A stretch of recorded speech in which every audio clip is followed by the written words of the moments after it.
புத்தகம் படிக்க நேரம் ஒதுக்க முடியலையா? வெறும் 20 நிமிடங்கள்ல உங்களுடைய வாழ்க்கையை மாற்றக்கூடிய ஆடியோ புத்தகங்களை இலவசமா கேட்க உடனே மேஜிக் 20 தமிழ் ஆப்பை டவுன்லோட் செய்யவும்.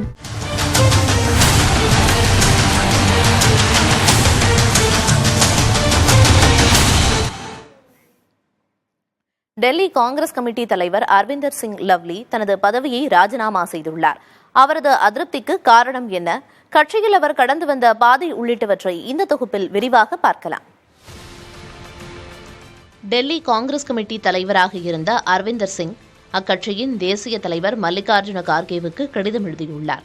அந்த கடிதத்தில் காங்கிரஸ் மீது பொய்யான மற்றும் தவறான ஊழல் குற்றச்சாட்டுகளை சுமத்துவதன் அடிப்படையில் உருவாக்கப்பட்ட ஒரு கட்சியோடு கூட்டணி வைப்பதற்கு டெல்லி காங்கிரஸ் பிரிவு எதிராக இருந்ததாக குறிப்பிட்டுள்ளார். டெல்லி காங்கிரஸ் மூத்த தலைவர்கள் எடுத்த அனைத்து ஒருமித்த முடிவுகளும் கட்சியின் பொதுச் செயலாளரால் ஒருதலைபட்சமாக நிராகரிக்கப்பட்டது என்றும் அவர் கூறியுள்ளார். டெல்லி காங்கிரஸ் கமிட்டியின் தலைவர் பதவியை ராஜினாமா செய்வதாக கூறிய அரவிந்தர் சிங் லவ்லி தொடர்ந்து காங்கிரஸ் கட்சியிலேயே தொடர்வதாகவும் கூறினார். டெல்லியை பூர்வீகமாக கொண்ட அரவிந்தர் சிங் லவ்லி டெல்லி பல்கலைக்கழகத்தின் SGTB கல்சா கல்லூரியில் அரசியல் அறிவியலில் பட்டப்படிப்பை நிறைவு செய்தார். இளம் வயதில் அரசியலுக்குள் நுழைந்த அவர் 1990 டெல்லி இளைஞர் காங்கிரஸில் பொதுச் செயலாளராக உயர்ந்தார்.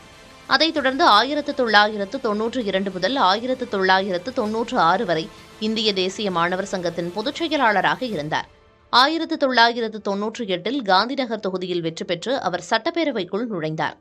2015 வரை தனது தொகுதியை பிரதிநிதித்துவப்படுத்திய லவ்லி ஷீலா தீட்சித் தலைமையிலான அரசில் நகர்ப்புற மேம்பாடு மற்றும் வருவாய், கல்வி மற்றும் போக்குவரத்து உட்பட குறிப்பிடத்தக்க துறைகளின் அமைச்சர் பதவிகளை வகித்தார்.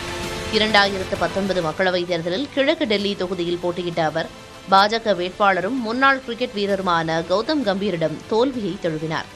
ஏறக்குறைய 3 தசாப்தங்களாக காங்கிரஸில் இருந்த லவ்லி 2017 கட்சியில் இருந்து பிரிந்து பாஜகவில் இணைந்தார். சில மாதங்களிலேயே அக்கட்சியில் இருந்து விலகி மீண்டும் காங்கிரஸ் கட்சியிலேயே தன்னை இணைத்துக் கொண்டார். இதனைத் தொடர்ந்து 2023 ஆகஸ்ட் மாதத்தில் டெல்லி காங்கிரஸ் கமிட்டி தலைவராக நியமிக்கப்பட்ட அவர் தற்போது பதவி விலகியுள்ளார். புதிய தலைமுறைக்காக டெல்லியில் இருந்து செய்தியாளர் ராஜீவ். புத்தகம் படிக்க நேரம் ஒதுக்க முடியலையா? வெறும் 20 நிமிடங்கள்ல உங்களுடைய வாழ்க்கையை மாற்றக்கூடிய ஆடியோ புத்தகங்களை இலவசமா கேட்க உடனே மேஜிக் 20 தமிழ் ஆப்பை டவுன்லோட் செய்யவும்.